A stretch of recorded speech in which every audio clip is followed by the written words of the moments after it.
നമസ്കാരം. ഓഗസ്റ്റ് മാസത്തിലെ ഓണക്കാലത്ത് ക്ഷേമ പെൻഷൻ വാങ്ങുന്നവർ അറിഞ്ഞിരിക്കേണ്ട 3 പ്രധാനപ്പെട്ട അപ്ഡേഷനാണ് ഇപ്പോൾ വന്നിട്ടുള്ളത്. അപ്ഡേഷൻ മറക്കാതെ നിങ്ങൾ മുഴുവനായിട്ട് കാണുക. കൂടുതൽ വിവരങ്ങൾക്കും ഇതുപോലുള്ള എല്ലാവിധ അപ്ഡേഷനും ലഭിക്കാൻ ചാനൽ മറക്കാതെ സബ്സ്ക്രൈബ് ചെയ്യുക.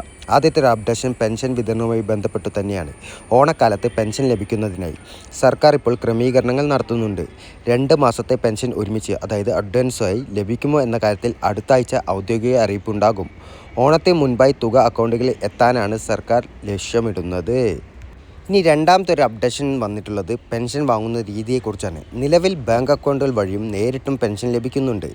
ഭാവിയിൽ എല്ലാവർക്കും ബാങ്ക് വഴി പെൻഷൻ ലഭിക്കാനാണ് സർക്കാർ ഉദ്ദേശിക്കുന്നത്. ഇതിനായി ബാങ്ക് അക്കൗണ്ട് ഇല്ലാത്തവർക്ക് അത് തുടങ്ങാനും ആധാർ സീഡ് ചെയ്യാനും സമയം ലഭിക്കും.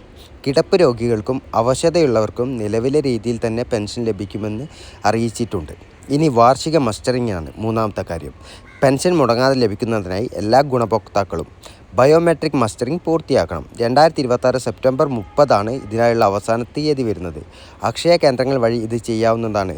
മസ്റ്ററിംഗ് പൂർത്തിയാക്കിയാൽ മാത്രമേ ലഭിക്കുന്ന സ്ലിപ്പ് കൈവശം നിങ്ങളൊന്ന് സൂക്ഷിക്കുക.